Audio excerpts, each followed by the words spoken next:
Hello. Welcome to Authentically Aligned, a space where growth is rooted in safety. Reconnection happens through the nervous system, and we return home to ourselves. In the last couple of episodes, we have talked about what it looks like to return to yourself and what it looks like to begin to trust yourself again. But self-trust without being able to honor yourself and without being able to set boundaries isn't something that is going to hold. So on today's episode, we are discussing boundaries. We are discussing what it looks like to honor yourself, what it feels like to honor yourself and set boundaries, and feelings that come about that are maybe difficult for us to deal with when it comes to honoring ourselves. This isn't about becoming cold. This isn't about becoming rigid or even confrontational, but it's about creating a space and an environment for your own personal emotional safety. As we move through today's episode, I want you to understand and I want you to remember that boundaries are not walls, but they are pillars that create clarity. So why is it that so many of us struggle to set boundaries or even take the time or space to be able to honor ourselves? Many of us have been conditioned to become agreeable, to become people-pleasing, to be accommodating, and to avoid conflict. And because of this, our boundaries are a trigger for guilt, for shame, for fear of rejection, or even fear of abandonment. And relating this back to our nervous system sees confrontation as a threat. So whatever we can do to avoid that confrontation, we are going to do in order to keep our nervous system comfortable. Well, we all know that nothing happens in the comfortable. There is no room for growth inside of the comfortable. There is no room for expansion. And there isn't room for opportunity. And because of this, because our nervous system is so closely related, this is why it can feel so physically uncomfortable to set a boundary, to honor yourself, to take care of yourself. Our body wants to tell us that we are unsafe because it doesn't like the feeling of confrontation. And this goes along with the many, many years of conditioning of people pleasing or being accommodating or not wanting to let somebody else down, but inside of that, letting yourself down. So now our job and our goal is to get back to the space where letting ourselves down makes us more uncomfortable than letting somebody else down. Honoring ourselves becomes more comfortable for us than honoring somebody else's needs. And this is where boundaries come into play. And this is where you understand that boundaries are not to hurt somebody else. Boundaries are to protect your peace and to protect and care for and pour into your nervous system so that moving forward, you created a space of emotional safety for yourself. So while it becomes difficult to honor yourself and while it becomes difficult to maybe let somebody down in that process, recognizing that that discomfort doesn't mean that you're wrong. It doesn't mean that you're doing something wrong or making a wrong decision, but it means that you're growing inside of the decision that you're making. I do think it's important for us to clarify what boundaries are because I think that there are so many common misconceptions that happen when it comes to setting boundaries. And Because boundary is a word that recently has been so easily tossed around, I think that this is where these misconceptions come from. And oftentimes people can take a word and run with it and really not know what it means or how to embody the action of the word. So setting boundaries is not about controlling somebody else. It's not about manipulation. It's not about getting what you want out of a situation, so you set a boundary. It's not about punishing somebody. It's not about making somebody feel the effects of this boundary. A boundary is not an ultimatum. And a boundary is not aggressive. It's not about aggression. It's not about proving your point. It's not about putting somebody else down in order to lift yourself up.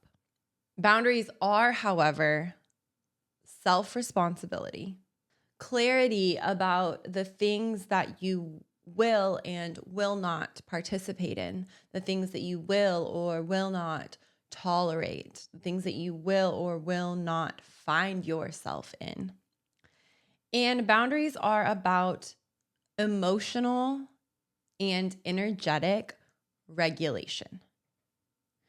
Your responsibility in setting a boundary, this is where the self-responsibility comes in. Your responsibility in setting a boundary is creating a space that is conducive for you to stay emotionally and energetically regulated.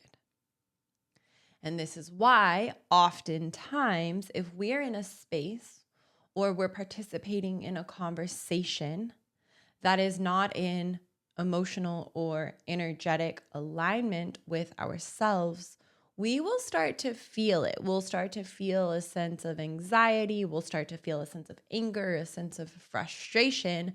But oftentimes we don't listen to those cues as cues for us to set a boundary. But instead, we allow the anxiety, we allow the frustration, the anger to take over our body rather than taking control, taking autonomy over our emotions and the way that we are showing up in that moment. As we are setting boundaries and as we are creating this space and environment for emotional regulation and energetic regulation and safety, it's important to understand that a boundary is not about changing somebody else. People are going to do what they're going to do, and you have to let them do what they're going to do. But setting a boundary is about choosing yourself. Setting a boundary is about saying, you know what? I recognize that this is something that you do. That is not something that I am okay with. But inside of setting that boundary, you have to be willing to remove yourself from the situation if things don't change. If you are consistently and constantly finding yourself feeling uncomfortable, feeling unsafe, feeling emotionally dysregulated or energetically dysregulated, it's important for you to address and acknowledge where your boundaries lie and maybe have you become too lax on boundaries that you have set, or maybe you didn't set firm enough boundaries and now you are suffering the consequences of this. How do you now take a moment to reevaluate and reset these boundaries? How do boundaries or lack thereof affect your mental health? So chronic anxiety stems from overcommitment, emotional absorption, taking on the emotions of others, and self-abandonment. And The two aforementioned things, overcommitment and emotional absorption, are absolutely ways of self-abandonment. If you are overcommitting yourself to something that you don't have the capacity for, you have already abandoned yourself. If you are taking on the emotions of others and feeling the emotions of others more heavily than you are feeling your own emotions, you are self-abandoning. So when you don't set these boundaries, this is when the self-abandonment happens. This is when you find yourself emotionally dysregulated. This is when you find your nervous system is at peak dysregulation. This is when resentment starts to build. So maybe it's resentment toward a specific person. Maybe it's resentment toward a job. Maybe it's resentment toward a space. Maybe it's resentment toward a relationship. And through this, your identity begins to weaken, because each time you abandon yourself, you are saying that you are choosing whatever it is over yourself. As you do this, you lose your sense of identity. You lose your sense of full understanding, full connection, and full acquaintance with yourself. Now, on the other side of this, being able to appropriately set boundaries, to clearly articulate your boundaries and stand firm in them, this allows the restoration of safety. This allows the restoration of predictability, and this allows the restoration of emotional stability. So essentially, you being able to set a boundary is your way of creating the circumstances or the life that you want. Now, again, let me say this again. Setting a boundary is not about controlling somebody else. It's not about controlling somebody else's actions, somebody else's behaviors. So you are not always going to get what you want inside of setting a boundary, but inside of setting a boundary and choosing yourself and not being willing to let go or ease up on that boundary, you are then creating an environment, a space, a life, a nervous system that is conducive to your emotional safety and your emotional regulation. As these things progress, you're then creating a life that is for you. Boundaries are the most prominent way to regulate your nervous system. So just because we know that setting boundaries is good for us, and we know that inside of setting a boundary, we are creating emotional regulation and emotional safety, and we are allowing a safe space for our nervous system, that doesn't mean that setting boundaries comes without pain. Sometimes, and oftentimes, setting boundaries hurts. And setting boundaries is difficult, and it's painful for you, and it also can be painful for somebody else. Inside of setting boundaries, we tend to lose proximity to people or even places. You tend to disappoint people. And you also yourself may feel grief. You may feel a grievance of letting go of a version of yourself that you no longer wish to align with. And you may feel a grievance inside of maybe the way that things used to be. But as you're setting these boundaries, you recognize that in order to create and have a different life, or create and have a different feeling or a different sense of emotional regulation, or to be able to leave your anxiety in the past, you have to leave certain behaviors, certain environments, certain people, certain actions, certain habits in the past. And just because you know that these things are good for you, it's good to leave these things in the past, doesn't mean that you don't have to grieve these things. You are letting go. You are releasing an old sense of your identity. And just because you're ready to let it go, and just because you know it's what's best for you and you know you're going to grow inside of that, doesn't mean that you don't have to have a process of grievance for that version of yourself. It's so interesting. I was just having a discussion with somebody about this the other day. And inside of becoming a greater, better version of yourself, knowing that all of these things are so great for you and you're on a path of growth and expansion, you also have to let go of and almost put to rest this old version of yourself that was feeding into things that don't align with this new, better, greater version of yourself. Sometimes that looks like having a different demeanor, having a different presence, whether it be in person or online. That's the conversation that her and I were having is the difference in when we were in the dance industry.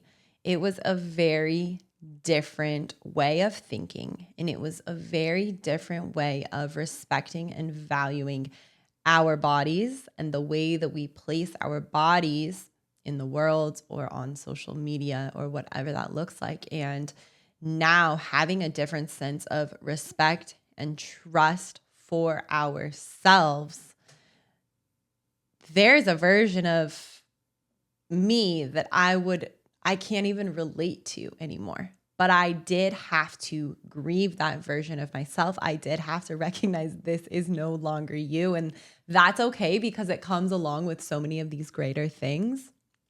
But there is a grieving process. So what I'm getting at and what I'm trying to say is allow yourself that time for grievance. Allow yourself that space for grievance, because if you suppress the feelings and you push them away and you let them dive deep down into your body, they're always going to be there. You have to feel your feelings in order to be able to release them, let go of them, find acceptance, and move forward.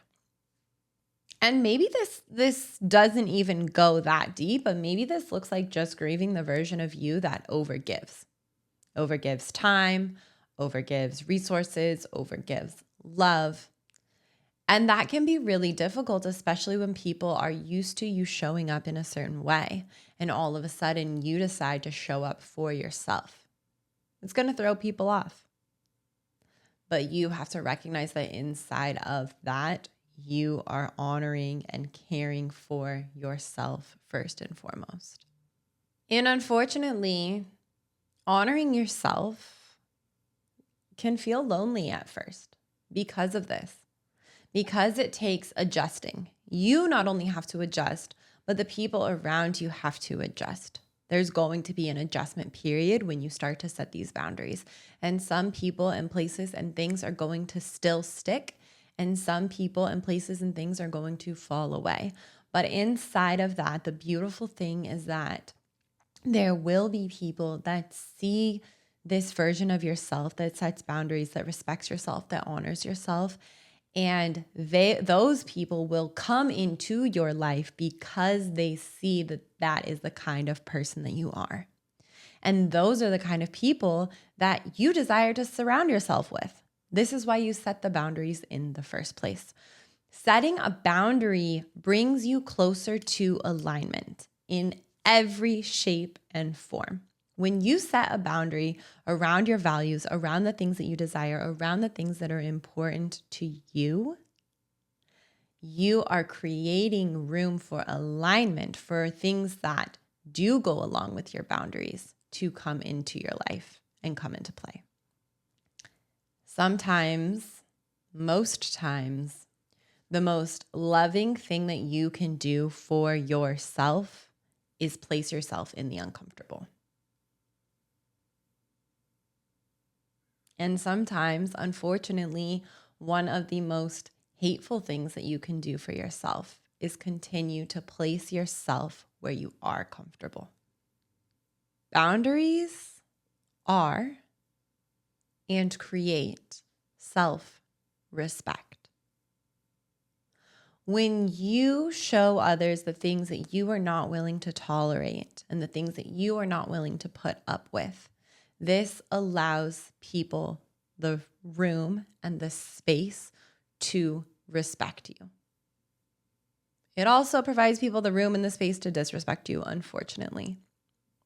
But when you set boundaries, you teach people how they can treat you. And when you don't set boundaries, you teach people how they can treat you.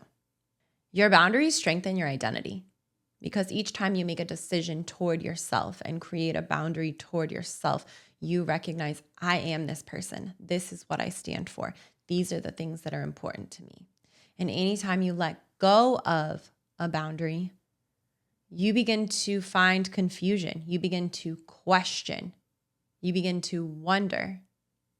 But when you're solid and firm on your decisions and your boundaries, you know exactly who you are. And setting boundaries creates a secure sense of attachment because when you can set a boundary that helps you to regulate your nervous system, to keep your anxiety at bay, you are creating an environment for yourself to be secure. And inside of secure attachment comes security with yourself. It doesn't come security from another person, another environment, whatever it may be. The security inside of secure attachment comes from the security that you create for yourself. And if you're not willing to create security for yourself, you are not going to be able to experience security from anybody else. And your boundaries are going to protect the self that you worked to return to.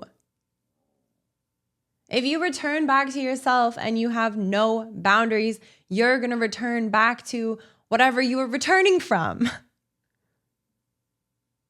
Setting boundaries to keep your peace, to keep your constant, and to keep you exactly as you desire to be inside of your values, inside of your morals, inside of your purpose, inside of all of these things.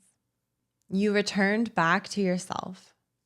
You rebuilt the trust with yourself. Now it is your job to keep yourself. And that happens through setting boundaries. Now, as we go to set boundaries, it can feel completely overwhelming. It can feel like you don't know where to start or you don't know how to begin to set boundaries. But it's as easy as noticing where resentment lives, noticing where you feel this dysregulation in certain areas, in certain circumstances, around certain people. Listening to your body, listening to the dysregulation. Because oftentimes the resentment shows through dysregulation. And when you're experiencing that resentment, you know it's time for you to set a boundary. You know it's time for you to choose yourself.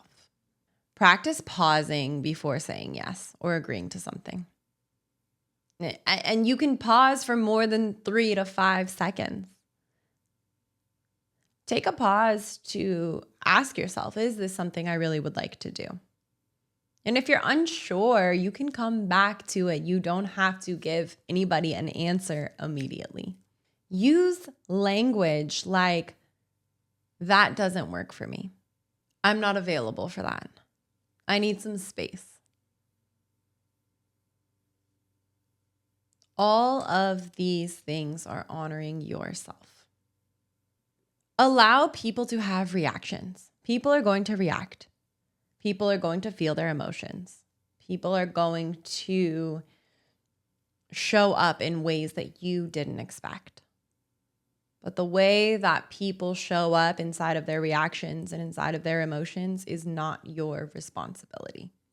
And allow yourself to stay regulated in the delivery of setting a boundary, in the delivery of honoring yourself. Don't allow yourself to get flustered. Don't allow yourself to feel sad or angry or frustrated. Allow yourself to show up and honor yourself in a calm, collected, articulate way.